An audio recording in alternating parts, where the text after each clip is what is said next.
लोग कहते हैं सियोर वाले महाराज जी बताते हैं एक पुष्प चढ़ा, सियोर वाले महाराज कहते हैं 2 लोटा जल चढ़ा, सियोर वाले महाराज कहते हैं 5 काली मिर्ची चढ़ा, सियोर वाले महाराज कहते हैं इतना सा गन्ने का रस लेकर तुलसी के क्यारे में डाल दो, इतना सा ये भाग लेकर भगवान का पूजन कर दो, तिल्ली का ये भाग ले लो, तो गेहूं के 11 दाने ले लो, 21 दाने ले लो। ये एक एक चीज का वर्णन कहां से है? ये हमारे पुराणों में सब लिखा है कि 10 पुष्प चढ़ाने का फल ये हुआ कि 9 रथ निकलने के बाद 10वां रथ निकला और उस पे जो बालक आया उसका नाम दशरथ हुआ, वो राजा अज को प्राप्त हुआ।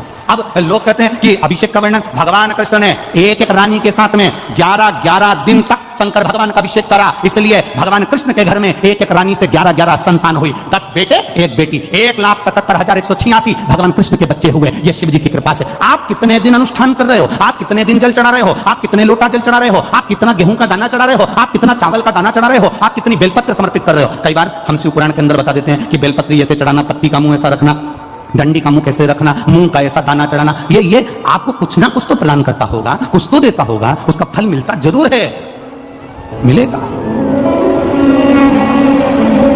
रावण का अहंकार था, लंकाधिपति रावण को अभिमान, अयोध्या का राज्य मेरा होना चाहिए। रावण पहुंच गया अयोध्या का राज्य पाने के लिए, ललकारने के लिए राजा अज को, अयोध्या के राजा अज को ललकारने के लिए आवाज लगाई। द्वारपालों ने कहा वो शिव जी की पूजन कर रहे हैं, शिव की पूजन कर रहे हैं। हाँ, रावण को लगा कि सारे पृथ्वी का राज्य मेरा हो गया, सारे देवताओं का राज्य मेरा हो गया, केवल अयोध्या मेरी नहीं हो पा रही है। इसमें ऐसी राजा आज पूजन कौन सी करता है कि अयोध्या पे मैं विजय प्राप्त नहीं कर पा रहा। कुछ तो तुम्हारी धर्म पत्नी ऐसा व्रत करती है जिसके कारण बाल बांका नहीं हो पा रहा। कुछ तो तुम्हारे अंदर भगवान की ऐसी दृष्टि है कि दुनिया तुम्हारा पांव खींचकर नीचे फेंकना चाहती है और भोलेनाथ ने हाथ पकड़कर तुम्हें ऊपर उठा रखा है। कुछ तो है तुम्हारे साथ में, कुछ तो है। तो कई लोग कह देते हैं इतना बड़ा एक्सीडेंट हुआ बच गए, इतना बड़ा एक्सीडेंट हुआ बच गए। समझो क्यों बच गए? जरूर उसने तुम्हारा हाथ पकड़ कर रखा है। सारी दुनिया पांव पकड़कर पीछे खींच रही है, सारी दुनिया चाहती है कि तुम हारो, सारी दुनिया चाहती है कि तुम नीचे गिरो, सारी दुनिया चाहती है कि तुम आगे ना बढ़ पाओ, पर कोई तो है तुम्हारे साथ में, कोई तो एनर्जी है तुम्हारे साथ में, कोई तो बल है तुम्हारे साथ में जो तुम्हें गिरने नहीं दे रहा। वो बल राजा रावण कहता है भगवान उस अयोध्या के द्वारपालों से मुझे देखना है कि आज अयोध्या का राजा आज कौन सी पूजन कर रहा है। शंकर की ऐसी कौन सी पूजन है जो अयोध्या मेरी नहीं हो पा रही है? शिव की ऐसी कौन सी आराधना है जो अयोध्या मेरी नहीं हो पा रही है? राजा आज के पूजन कक्ष में मुझे लेकर चलो। द्वारपाल राजा आज जिस जगह पर शंकर जी को 10 पुष्प समर्पित करते थे उस जगह पर लेकर रावण को खड़ा कर दिया। रावण देख रहे थे, राजा अज ने त्रिपुंड लगा रखा है, 12 तिलक कर रखे हैं। राजा अज हाथ जोड़कर भगवान की पूजन कर रहा था। एक एक पुष्प राजा अज शिव जी को समर्पित कर रहा था। कभी गौरा रानी की जगह पर, कभी अशोक सुंदरी की जगह पर, कभी गणेश जी की जगह पर, कभी षडानंद कार्तिकेय जी की जगह पर, कभी उस जया विषहरा शामड़ी बारी दौतली देव का स्मरण कर कर शिव पर जल चढ़ाते हुए पुष्प चढ़ा रहे थे राजा अज। अब राजा अज फूल चढ़ाते चढ़ाते राजा अज ने तुरंत हाथ में अंजलि में जल लिया और जल लेकर आंख बंद कर कर राजा अज ने वो जल पीछे फेंक दिया। रावण विद्वान था, बहुत बड़ा विद्वान था रावण। रावण ने विचार करा हमारा सनातन धर्म, हमारे हिंदू धर्म में तो अंजलि में जल लेकर आगे छोड़ा जाता है। ये राजा की बुद्धि को क्या हो गया, इसने जल लेकर पीछे फेंक दिया। हमारे सनातन हिंदू धर्म में रावण लंकाधिपति सोच रहा है कि हमारे सनातन धर्म में, हिंदू धर्म में अंजलि में लिया हुआ जल सामने छोड़ा जाता है, आगे छोड़ा जाता है, पर राजा अज ने वो जल तो पीछे पटक दिया, हाथ में लेकर पीछे छोड़ दिया। अब रावण को हंसी आ गई, ठाका लगाया लंका के राजा रावण। अपने आप को इतना बड़ा विद्वान बनता है आज, जिसको पूजन करना तक नहीं आता, जिसको जल चढ़ाना तक नहीं आता, वो जल पीछे पटक दिया।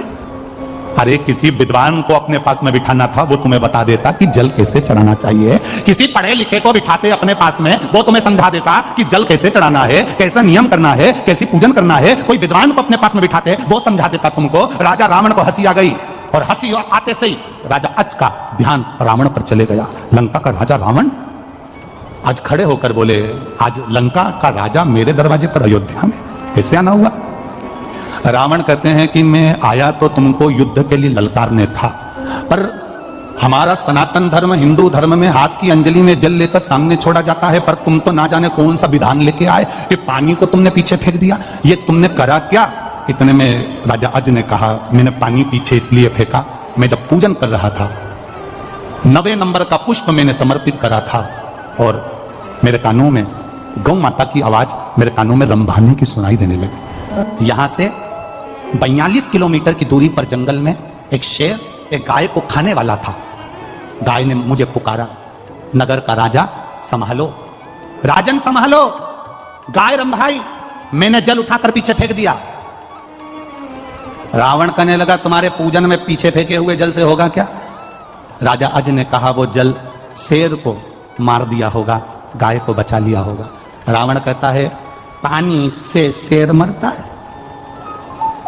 पानी से शेर मरता है?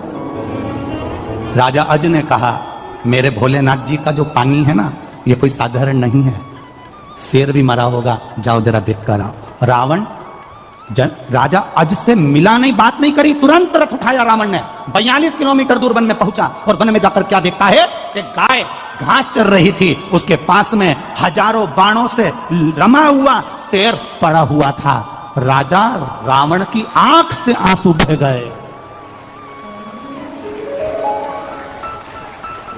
राजा रावण की आंख से आंसू बह गए और रावण तुरंत वापिस राजा अज के पास आया कि ये जल पीछे फेंका और वो बाण बनकर शेर को लग गए, ये जल था कौन सा?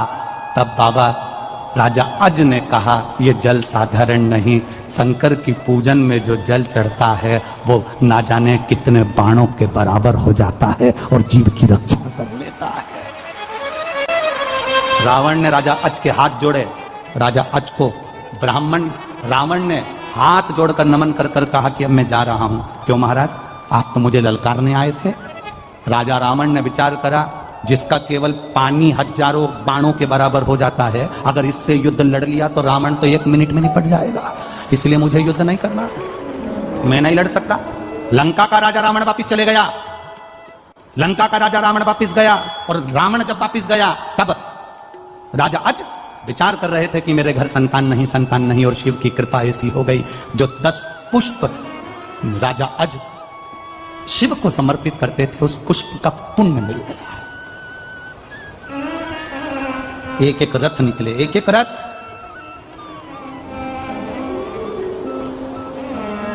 नौ रथ पूरे हुए, 10वां रथ आया, इसलिए नाम क्या पड़ा?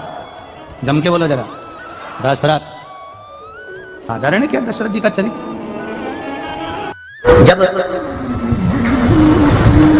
बहुत व्याधियों में कोई प्रशासनिक व्याधियां हैं, प्रशासन से जुड़ी हुई परेशानियां हैं, कोर्ट अदालत प्रशासन आदि से जुड़ी जितनी व्याधियां होती हैं, परेशानियां होती हैं, उससे निवारण के लिए अभिषेक शिव महापुराण की कथा कहती है कि शंकर भगवान पर काली तिल चढ़ाकर जल चढ़ाया जाता है तो उसका जो फल है ये व्याधियों से मिटा जाता है। एक बात और याद रखिए, अदालत से पीछे ही नहीं छूट रहा और अपने को लग रहा है कि ये प्रशासनिक कार्य अदालत में कचहरी में ये केस चल रहा है, छूट ही नहीं रहा है। बहुत भगवान कुछ ऐसा कृपा करे, विजय प्राप्त हो और हम जीतें और ये टेंशन से मुक्त हो। तो कुछ दाने काली तिल के बेलपत्री के वृक्ष के नीचे पार्थिव लिंग का निर्माण कर भी चढ़ाया जाए, ज्यादा बार नहीं, कम से कम 2 या 3। शिवरात्रि हर महीने आती है, प्रत्येक महीने शिवरात्रि होती है। रात्रि के समय पर जाकर बेलपत्री के वृक्ष के नीचे आपको तिल का दाना नहीं चढ़ाना है। दोपहर के समय, सुबह के समय, शाम के समय, प्रदोष काल के समय या सुबह, जैसा भी आपको समय मिले उसके अनुसार आप बेलपत्री के वृक्ष के नीचे पार्थिव लिंग का छोटा सा निर्माण कर तिल के दाने समर्पित कर उस शिवलिंग को विसर्जन कर।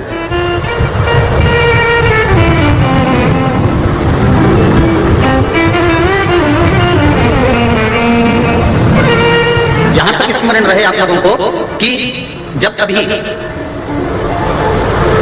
आपको ऐसा महसूस हो कि बच्चे गलत संगत की ओर जा रहे हैं, गलत मार्ग की ओर जा रहे हैं और व्यसन में डूब रहे हैं, या व्यसन की ओर जा रहे हैं, या वैश्यावृत्ति में, या मदिरापान में, या जुए में, या मांसाहार में, या गलत संगत में बच्चे पड़ रहे हैं, उस जगह पर भी तिल्ली को पीस कर शिव का लेपन कर फिर जल का समर्पण कर सकते हैं।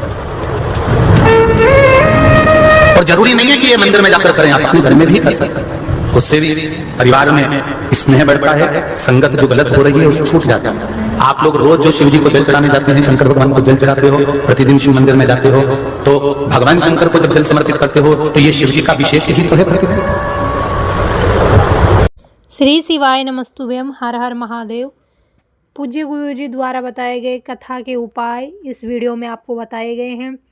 तो आप अपने घर पर शिवलिंग रखे हैं या फिर मंदिर में जाकर इन उपायों को कर सकते हैं। अपने जीवन में सभी कठिनाइयों को, परेशानियों को दूर कर सकते हैं। इस श्रावण मास के पवित्र महीने में आपको ये सब उपाय करने चाहिए और अपने जीवन को सार्थक बनाना चाहिए। अगर आपको ये वीडियो अच्छी लगी तो like, share and subscribe. Comment में श्री शिवाय नमस्तुभ्यम, हर हर महादेव अवश्य लिखना।